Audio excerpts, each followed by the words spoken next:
Ready? You want to do the intro? You do the intro. You ready? Ready? Yeah, ready. Ready.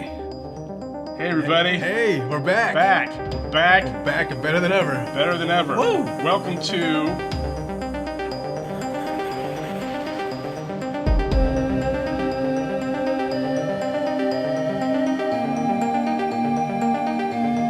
a new Red Curtain review. That's right.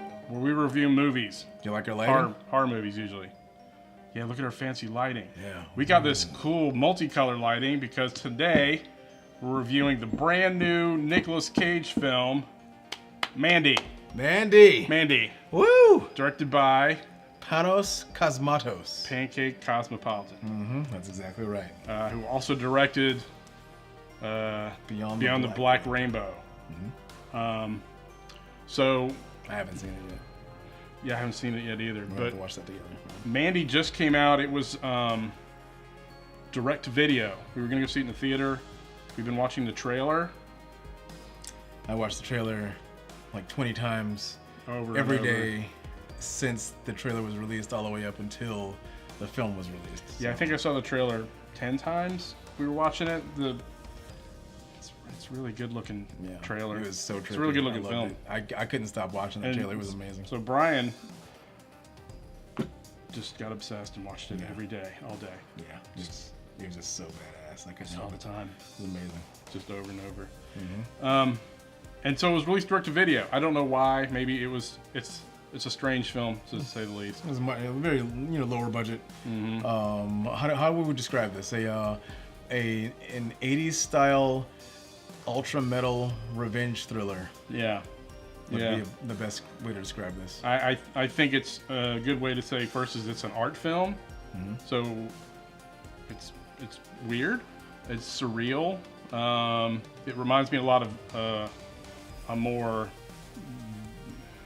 music video version of a Jodorowsky film, maybe. Yeah, it's like Jodorowsky on steroids. Almost. Yeah, it's a strange journey, but it's definitely a journey. I think if you like strange films, you'd like this film.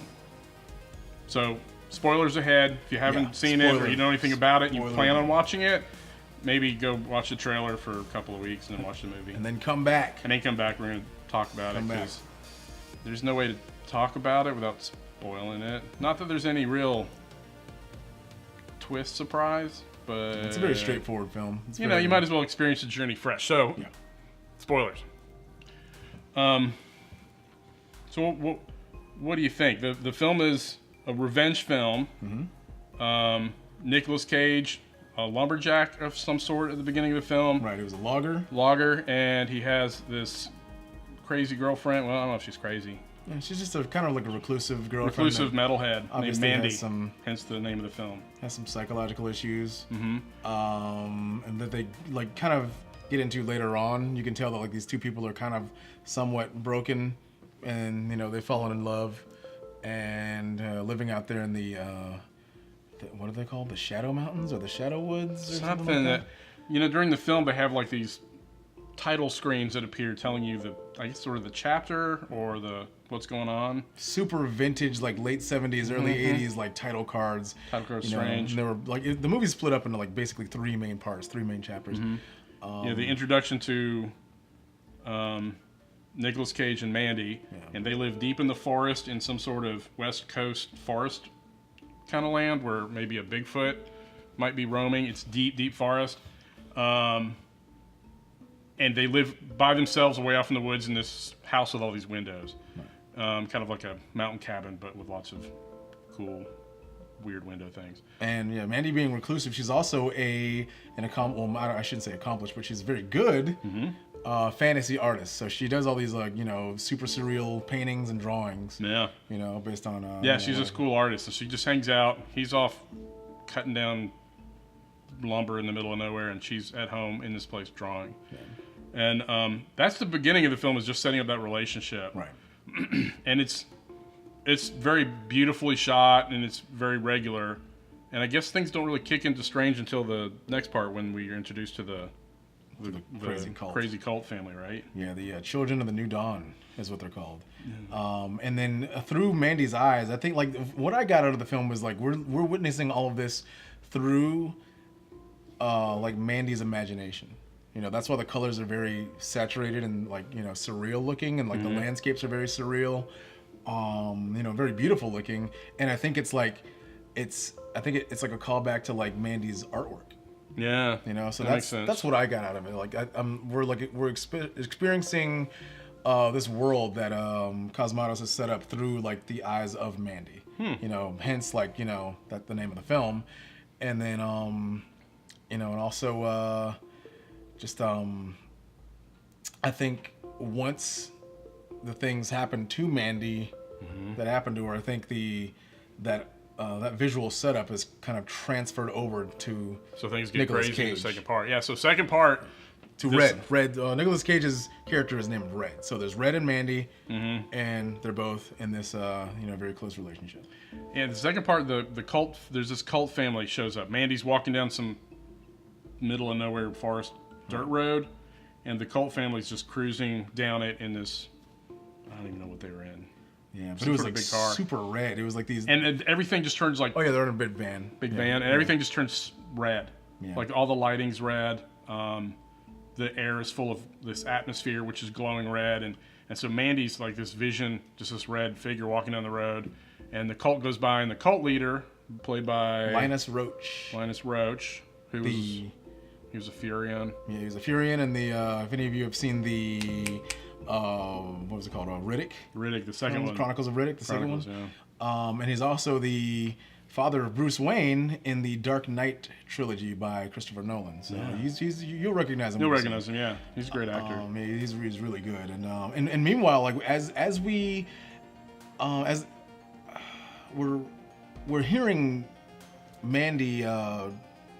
She's reading a book while she's walking. So her voice is reading this book, narrating over the film of her walking down the road. Yeah. And the cult guy comes by, and the leader sees her, and they make contact, some eye contact. Right, and he's instantly just like infatuated with her. He has to have her. So he just has to have Mandy all of a sudden. And then we'll explain later why, like his, you know, well maybe why like his infatuation with her, and like, you know, of course him thinking that he can just have anything he wants. That comes up later on. Yeah.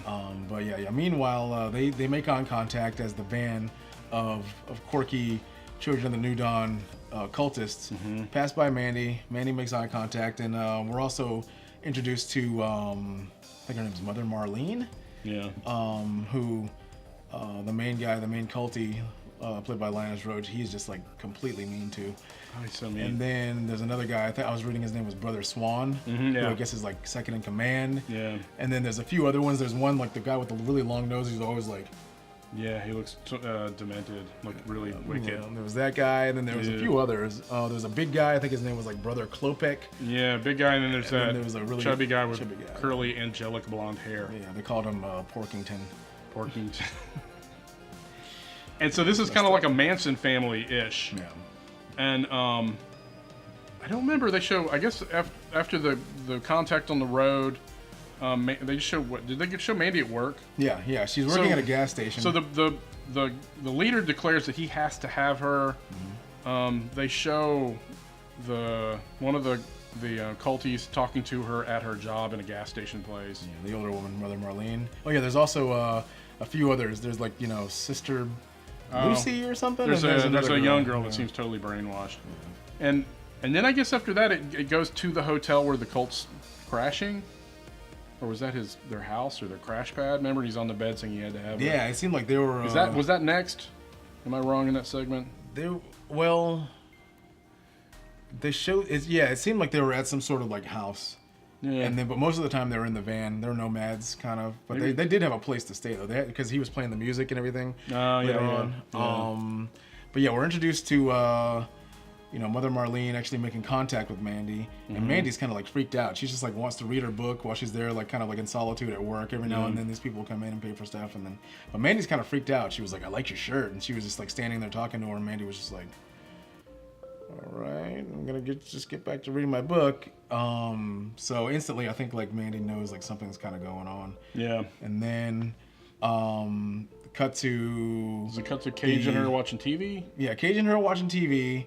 But then, but getting to like the bigger things though, like just the summoning of the gang. So the leader of the cult tells his second in command, "I feel naked without her. You must get her for me." Yeah.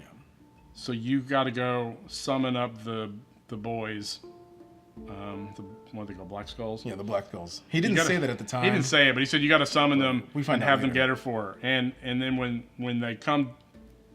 When you summon him, you can give him Porkington because he's like a sacrifice. Yeah, blood for blood. So you don't know what's going on. You're like, what does this even mean?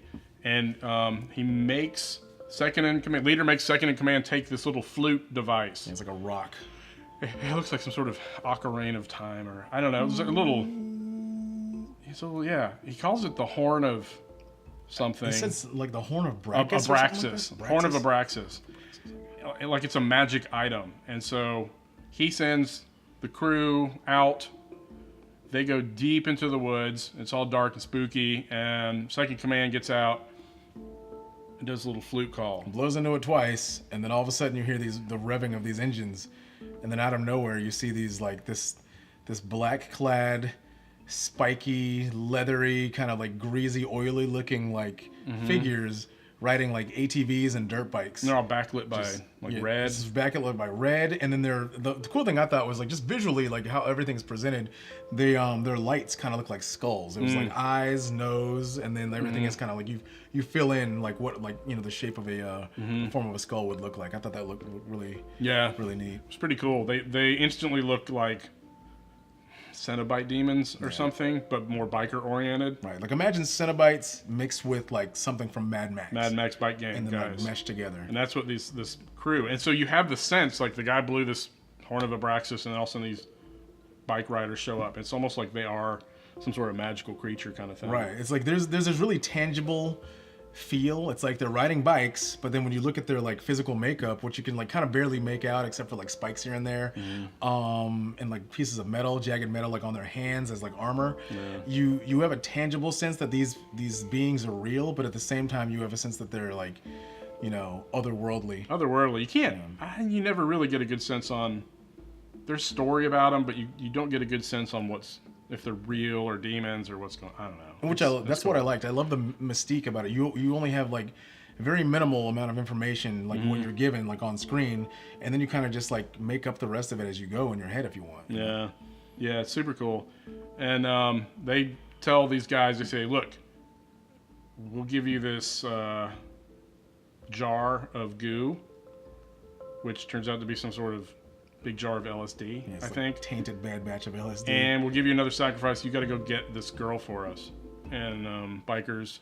And then it just cuts to Mandy and Red sleeping. And then all of a sudden the lights start going weird. Yeah, like it was like a Tesla coil going off in their bedroom. Just like, and it just cuts to black, and then every time the Tesla coil, like you can see you see like the figure just like appear one by one, and then all in a group, and they're like coming closer to Mandy and Red as they're sleeping, and it was like such a cool visual because it's like it instantly brought us back to like something like from Hellraiser. Yeah, the Cenobites again. It was just appear out of nowhere, super weird. One. Yeah, and it's really cool. And so they, basically tie them down both, knock Cage out, and then abduct Mandy. Yeah. And then that's when we go to the actual pad, like the place of the Children of the New Dawn, and then it gets like Mandy gets drugged. Yeah. By like a combination of LSD and then this black wasp that they had like in this jar, and they had it sting her in the jugular. Yeah, really weird. Weird. So she's tripping out, and then Linus Roache. What was his name in the movie? Bad guy? Yeah, well, the bad guy, Linus Roache, long blonde hair, hippie looking dude. I can't remember. He's wearing this like goofy ass robe. All the culties are like sitting around, just like, drugged out, just like, what culties do, I guess. And then he has her listen to his music. Apparently he's a failed musician. Yeah, he was like a failed musician back in the 60s. Yeah. He compares himself to the Carpenters or something weird. Do you like the Carpenters? And his music was very like just shitty. Yeah. Kind of like weird. This weird folk music, kind of trippy hippie folk music. It was really weird. So, as he's playing it for Mandy, she's sitting there like drugged out. As she starts coming to, she's like, okay, what the hell's going on? This is fucking ridiculous. And then dude, he's all like telling her, I was, told by God that I can have whatever I want. So I wanted you, and you're very special. I'm special. Let's be very special together. Yeah. And then he just like opens up his robe. He's just buck naked. He's like, all right, get on it, but be gentle. And then she just ridicules him. She's like laughing at him hysterically. Yeah, she's really drugged up, and she just laughs at his wiener, I guess, in front of the crowd. Yeah. And he starts yelling at everybody, "Don't fucking look at me!" Completely humiliates him. And she humiliates him. Yeah. So Mandy went out like a badass. She was like, you know what? Fuck this guy. So what was Red doing this whole time? Is he still out? Red's like he's knocked out and like, chained up with barbed wire, I guess. Did they just leave him chained up with barbed wire? Yeah, I mean, when we come back, like Red is chained up.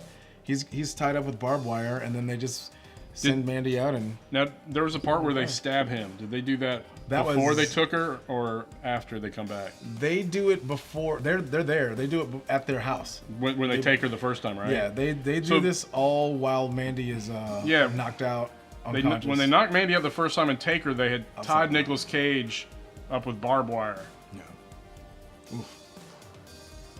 And it's confusing because they do that to him Yeah, twice? that part is kind of confusing. But like, what I assumed that they took them back to, they took Mandy back to the Children of the New Dawn's house, their pad, but then came back to Red and Mandy's house so they can torment Red by killing Mandy in front of him. And I think that's when he got stabbed. Yeah. Yeah. So when Mandy laughs at Leader's wiener, they evidently don't like it and they kill her or knock her out and put her in a sack. Yeah. And they hang her. And they bring the sack back, you hang it up, and then they tie Nicolas Cage up with barbed wire. But I think before that they took out this like weird dagger and then like stabbed Nicolas Cage in the side and then like likened it to they said it was a hell blade or something. It came from the pit of hell. It was like magical. Like the flute thing was magical, and then they have this knife that's magical, and they stab Nicolas Cage in the side like Jesus got stabbed or something. Yeah, it was very strange. And it was like this much knife. I was like, well, he's dead. But apparently it just made him angry. Yeah. I think actually, honestly, like, I think it kind of gave him, like, I don't know.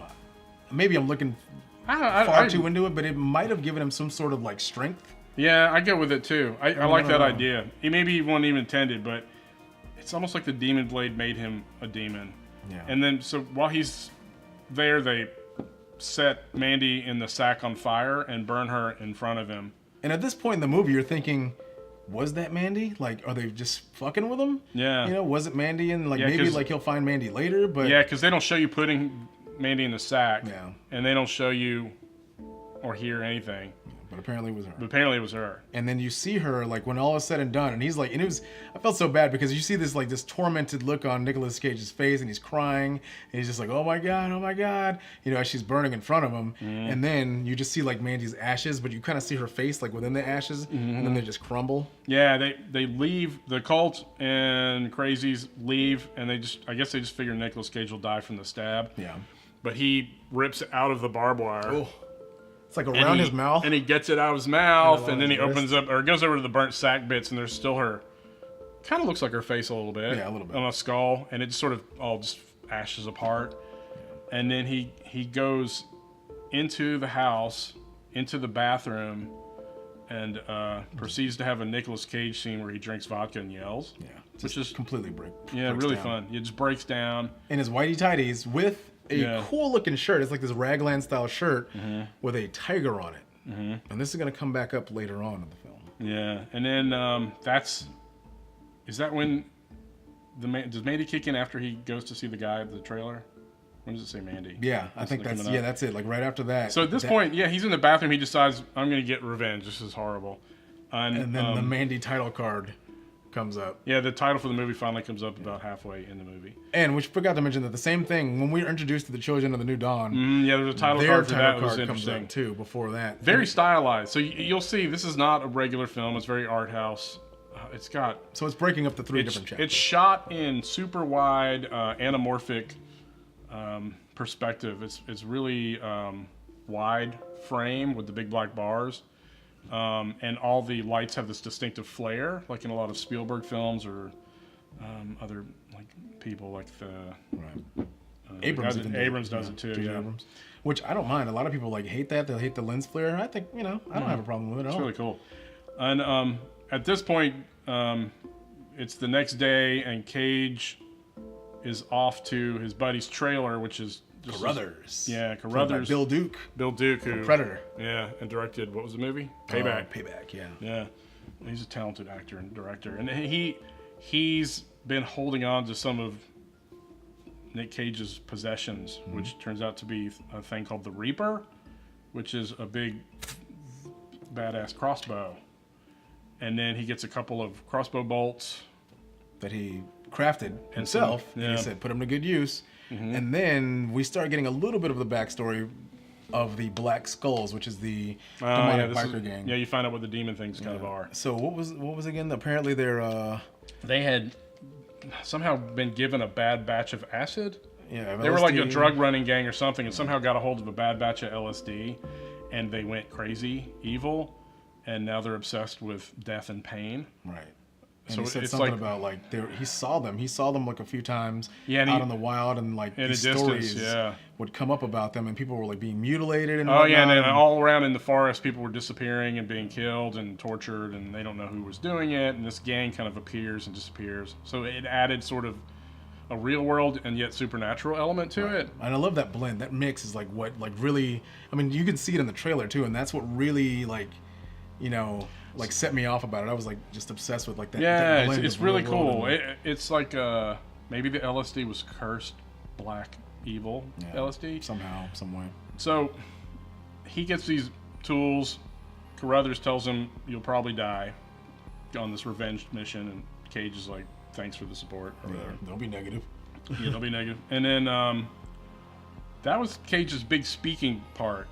I think most of his dialogue happened in this 5-minute section in a trailer. Talks about the crazy evil. The rest of the time he says a couple things, but it's not a dialogue-heavy film. No, it's very visual, very mission heavy. Like he's on a mission, he's on a quest, and everything. Like you said, he's like extremely visual. It's the visuals in this film. If you love trippy, just acid-fueled, weird, surreal visuals that harken to like old school like 70s sci-fi and fantasy, just trippy films where it just has all this weird stuff going on, and you're just like, whoa, it's blowing my mind. What is going on? And while the movie, there's these title cards that come up, there's also segments of animation, hand-drawn animation. Yeah, like when he has a dream. Whenever Nicolas Cage has a dream, there's this trippy animation that comes into play. Yeah, like traditional 2D animation. The lighting is very dramatic, more so than this, and the sets are really cool. Yeah, it's just this creepy, empty forest. And so Cage sets out on his quest to find this cult, the Black Skull. So there's a part right after he gets the Reaper from his buddy in the trailer that they have this segment where Cage forges a big axe. It's a big, shiny, silvery metal. Yeah, super chromed out. It's they said it was influenced by the glaive from Krull. If you haven't seen Krull, it's a fantasy movie from the 80s. The glaive wasn't actually a real glaive. It was looks like a giant throwing star that could fly around and cut people. It kind of looked like claws. So I guess this axe, the back of it kind of looked like part of the glaive or something. The back of the axe has like this big hook, and the glaive looked like a bunch of hooks. So he carves this, and the scene is very reminiscent of the scene from Conan the Barbarian, where he's pouring the metal and forging it in the fire, and he's just building this weapon of revenge. Really cool scene, and we think that the axe should have been called the Reaper. Yeah, it makes a lot more sense for the axe to be called the Reaper. Reaper. And the crossbow should have been called the shooting thing. Mini Reaper. The flip crossbow, maybe. And so he was told a little bit by Carruthers where he saw him, and he goes out, and then it just cuts to a night scene. And you can see the Black Skulls driving like crazy through the middle of the forest on a dirt road. And then it cuts to Nicolas Cage with this Reaper crossbow, and he's watching. And that's right. The crossbow's called the Reaper. Yeah. And he pegs our favorite, my favorite Reaper right off. He's the dude who had spikes all over his body. He just shoots that dude, and that dude wipes out and wrecks on the road. And then Cage jumps in his truck and decides to run Spikey over. And Spikey's shooting at him on the road. And then the truck, when it hits Spikey, it's like he hits a rock or something. It just flips the whole truck. And so Cage gets caught again. This is number 2. Yeah.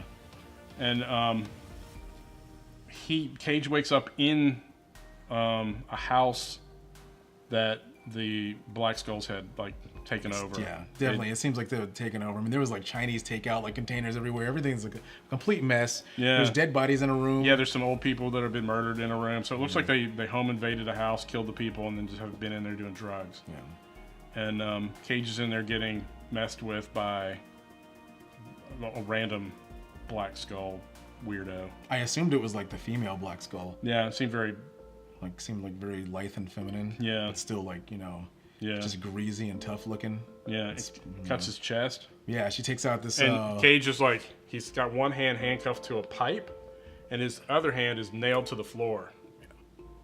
That's an effective way, I guess, to hold down a person.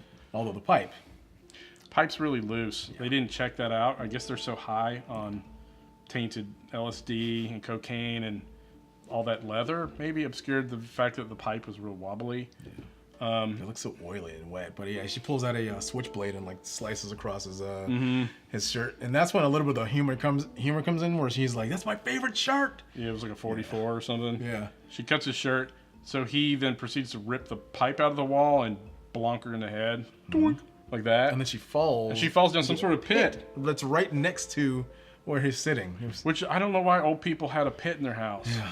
It was weird. It was very weird. I'm assuming it's just the style of the house has a pit. Maybe they dug it out. Maybe they just like dug a hole. Maybe it's a pit to hell. I don't know. But so Black Skull falls in the pit. Cage rips the nail out, picks up a box cutter. Is that what he gets? One of those little snap-off blade ones, and then goes out and confronts in this nasty kitchen living room scene where porn's playing. Yeah. The second, or I guess this is now the third Black Skull. Yeah. Third Black Skull sitting there just doing coke. Mountains of coke and watching porn. Piles of coke, and there's porn pounding away on the TV. Yeah. And that dude's just got his face in the cocaine, but you don't really see the face. Right. But you can kind of see it. I mean, there's like a close up of the face with just like powder all over this black. It just looked like a demon face. Yeah. But I guess it was just, I don't know, it was weird. And then, but it's like that guy knows Cage is behind him. Right. So Cage tries to backstab him or something. The guy flips him over. These guys the Black Skulls are extremely strong. Yeah, they're strong. They're super aware. Aware, extremely strong. They know when people are coming up behind them. So they're otherworldly in a weird way. So Cage has a big fight with that guy, and the guy gets up, and it turns out he has a great big blade on his junk. He has a big saber penis. Yeah, it was the saber, and I kept thinking to myself, is it so sadistic to the point where like his junk was actually a saber, or was it just like attached to it's really creepy. His garb, like almost like from Seven? I don't know. It seems like it'd be hard to ride around a motorcycle with a big saber penis, but he's gotta like really like pull it up and like flap it on the handlebars. Let's just cut off a handlebar. And so Cage has this weird fight with this guy trying to hump him with the thing that hits the floor. Yeah, he was like, it gets stuck in the floor and he can't get up, and then Cage gets the box cutter out and then slices his throat, and it just goes everywhere. All over Cage, and Cage is like, he goes into crazy mode, and he's like, ah, with his mouth open and eyes open, with blood just gushing into like, his face. And the dude's saber dick is stuck in the floor. Yeah. It's not a good weapon, really. Yeah. It just made the guy stuck in the floor. Saber dick. Yeah, and then from there, where did he go next? He gets up. Yeah. And he's about to go over to the counter, and then one of them has a shotgun and starts shooting at Cage. Cage ducks. Yeah, was that the one that went in the pit? I don't know. Or was that another one? I couldn't tell. I assume it was another one. Yeah, I was like, wow, the other one survived the pitfall. And goes into the kitchen and then has was it a knife fight? Oh, they go in the kitchen and the guy with the gun grabs this knife and they have this real cool little It was like fight. semi-martial arts almost. Like for a minute it seemed almost like a John Wick moment. It was like a stab, and then like I love the move where like the guy like comes in like this, and then Cage ducks, takes his hand, and then like uppercuts him backwards. Yeah. And then uppercuts him backwards against the cabinets, and then like snaps his neck. So he gets, he's in the kitchen after killing the guy, and he gets his gear back. Reaper, the axe. And that's when he gets the... Puts on a bulletproof vest, and he sees the big jar of gray, lardy stuff that's the bad LSD. Just sitting there like... Amongst, with a pile of just among a bunch of like old Chinese takeout cartons and stuff. So just a whole bunch of trash. There's And trash everywhere. It's nasty. For some reason, he smells it, and he puts his finger in it. Sniffs He's like, it. oh. It's horrible. And then He's immediately... like, oh, this is bad. And he just puts it right on his tongue. And then, like, as soon as it, like, barely even touches his tongue, they cut to, like, this super, like, just, tripped out multitude of like, images of crazy him just, scene. like, just his face melts. Then he sees a vision of Mandy, who's animated. He sees a vision of the radio tower where the chemist is located. And that's his clue. I guess the LSD somehow gave him a vision of where he's supposed to go. So he knows where he's supposed to go. So he gets his gear. He goes outside where he meets the last of the Black Skulls. And there's a burning car, like, ruin, and the Black Skull's just staring into the fire. So Cage gets the Reaper and shoots it through the neck. And it's just not even phased. Just goes right through the neck, and he just takes the bolt and just pulls it out of his throat. So I mean, that's when it's really showing the fact that these Black Skulls biker gangs are not human. They're not really human. Yeah, they just didn't even phase it. It's like all this blood came out. These things. So they get into a fight. Cage has his axe. This other thing has some knives or something, and they have a fight. And then Cage has been stabbing it and poking it, and he puts the hook behind the head of the demon thing, and the demon thing says, "She's still burning." Yeah, it tells him, She like, still burns. Mandy still burns or something. Yeah. And he's like, what? And so he cuts the guy's head off. And then he smokes a cigarette. It's actually, this scene is really well choreographed, too. Yeah, it was very good. It was a great scene. And it was brutal, and it was kind of creepy, and it was really good. And then so from that fight, where do we go next? I think he goes to the chemist. All right, so we're on our way to the chemist because I think the LSD trip LSD pointed trip, him at where to go. Right, the radio tower. And so he goes to this big radio tower designation, which is really well... Like, inside is lit, like, everything's nice and even lighting. I mean, it's dark, but the area where the chemist, the guy who makes all the LSD, is working is very well lit. The rest of the movie's been very dark and haunting, but this area is very bright. Yeah, it's strange. And the chemist is like a...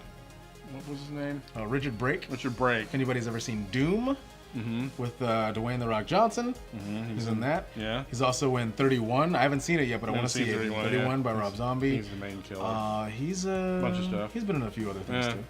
And there's probably a lot of other things. Yeah, he's a lot of other things. Instantly recognizable when you see him. He's like very, very sunken in cheeks, very prominent cheekbones. Yeah. He's got a lot of prominent features and everything, so he's really recognizable. Yeah, he's good. And so Cage comes stumbling in all bloody, and the chemist goes to grab a solid gold Luger. Right. But then doesn't for some reason. It just turns around, and Cage doesn't actually say anything in the scene at all. He didn't say any dialogue. But the chemist responds to Cage as if Cage had dialogue. Right.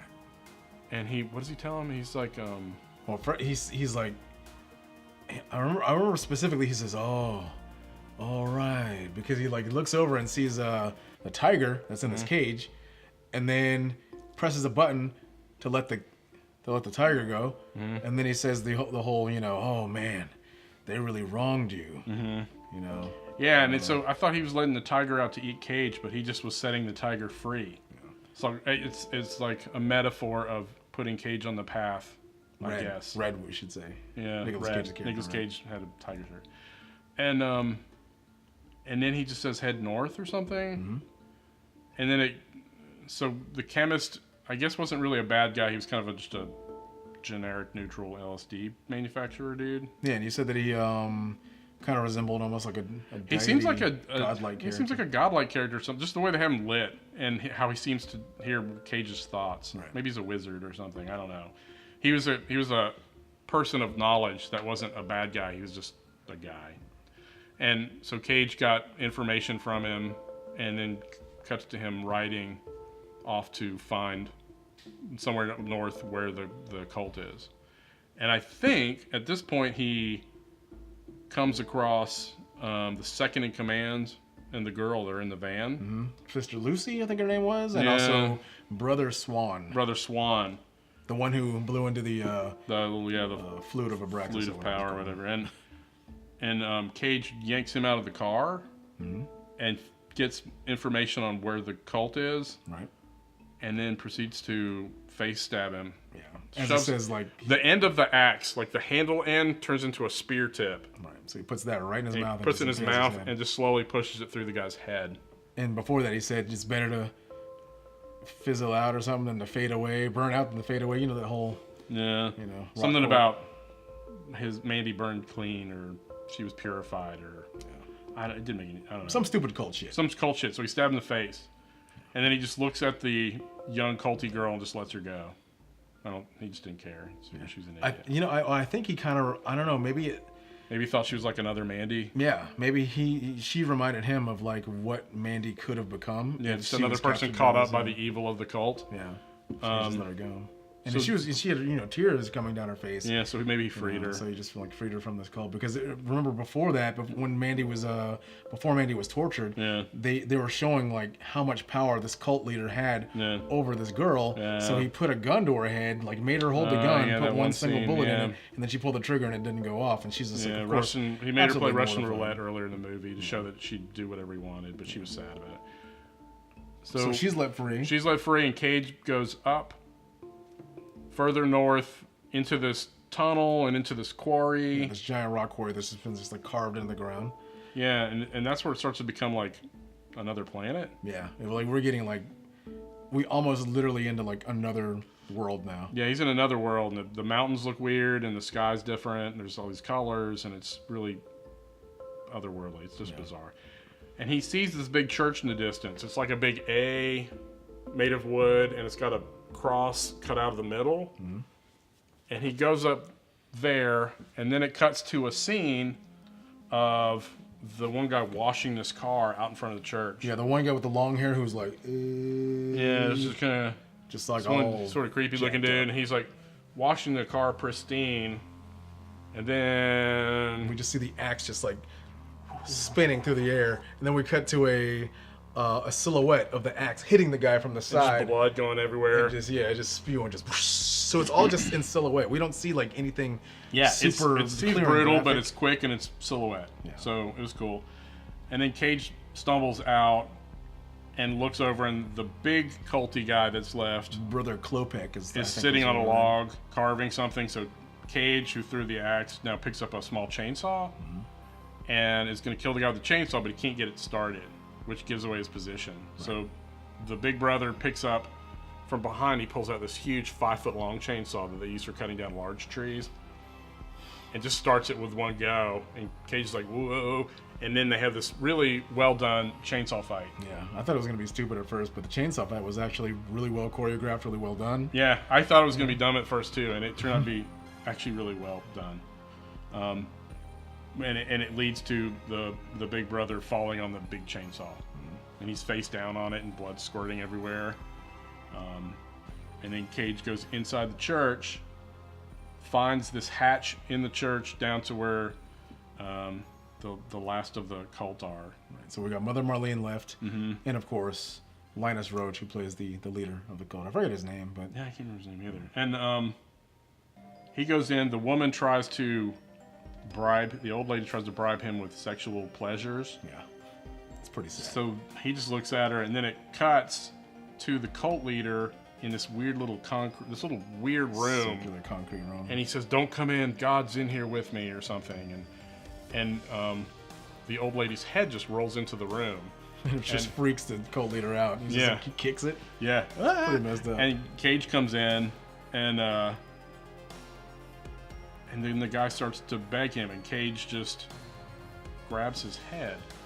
And then the cult leader gives this little whole speech on how he's been chosen. And he's like, he can do whatever he wants. He can, all these things are for him. Yeah. And so at this point, like, he knows he's going to die. Mm-hmm. And then Nicolas Cage proceeds to start crushing his head. And as he's crushing his head, he says, "I'll blow you." Yeah, it will give him oral pleasure, and Nicolas Cage crushes his head. Red crushes his head. Yeah. Eyeballs pop out, blood spews out of his mouth and nose. Yeah, just crushed They it. show that. Yeah. So, yeah, that's there, and it's and like I said before, we talked about this earlier. How it just it's sad how like this such a pathetic character, like had all this power over these people. Yeah, he just turned out to be a total pathetic creature. And murdered, Yeah, it was Red's horrible. wife. Yeah, horrible. Or girlfriend, wife, I don't know. Or Yeah. even marriage, but it's horrible how like this, pathetic, piece of crap, murders this woman, for no reason. And, because he was ridiculed, I guess, Yeah. He's evil. Yeah. Just He got evil. killed. So then Culty. Cage burns the cult leader and then burns the church. Walks out, gets in his car, and then as he's driving off, he starts to see Mandy in the seat next to him. Right. And then they flash back to when they first met. Yeah, it flashes back to when he met her in a bar, and then he's smiling, like the camera's looking at him smiling as he's driving. So we're not sure if he freed Mandy's soul by doing the quest and killing all the bad guys, or if at the end he found peace and then died. Right. Like Because as the camera pulls back, he's driving in a world that has planets in the sky and the mountains are all crazy. Yeah, it's extremely surreal looking, like something straight out of like an old 1970s fantasy magazine. Something like maybe out of heavy metal. Yeah, something like heavy metal. reminded me of. Looks like a crazy album cover art.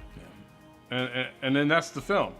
And then at the end they show some of Mandy's art, and there's a scene, a little drawing that she did of Nicolas Cage profile with a tiger behind him in a profile, sort of suggesting Nicolas Cage is the tiger or something. Maybe he had the eye of the tiger. I don't know. That's very 80s, by the tiger. Yeah, could be. And it was a good film. It's a very dreamlike film. We were discussing earlier, style versus substance. Right. Yeah. Definitely a lot more style over substance, but some of the substance is there that can be kind of interpreted by the viewer. Yeah. It's really well done, but yeah, it's definitely style over substance. Which isn't a bad thing. No, not a bad thing. Yeah, the story's in there. It's like a framework. The events happen in kind of a dreamlike flow. So it's not like real time or something. I don't know. It's just different, and it's beautifully shot. It's got crazy colors. It's got fun animation. It has an amazing puppet. The cheddar goblin. The cheddar goblin. So look for that. Which is a highlight in the film, involving a fake commercial, a cheddar goblin, and some macaroni and cheese, which is our favorite. Well, it's not favorite part, but it's our favorite part. It was just like unexpectedly hilarious. Just hilarious. It's just it's pretty gross. Keep an eye out for that. It's got the amazing soundtrack by Jóhann Jóhannsson. Jóhann Jóhannsson, who died. That was his last. He OD'd. That was his last. I think he did the last soundtrack for the Arrival. I'm not sure. I have to look at what else he did, but it's very minimal, very heavy, dark, brooding soundtrack. It's really cool. So it's a great film, but it's a great art film. Right. It's like a Jodorowsky film, or a kind of a weird Kubrick-y film, or a...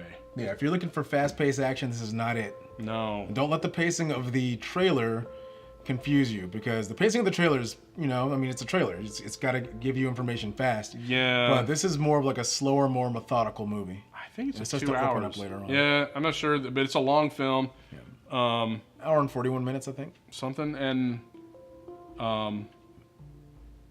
but it's a good film. It's worth watching. You just have to be in the right frame of mind. Right. If you're looking for traditional horror or traditional revenge or traditional Nick Cage, you're not going to find it. It's one of those films where, like, if you're what sold me on the film were more of like the visuals and general like vagueness of the story and the mystery behind it. I wasn't really sold on the whole, hey, look, Nicolas Cage is in it. He's gonna go crazy. I could care less about that, even though I don't mind Nicolas Cage. I think Nicolas Cage is perfectly fine.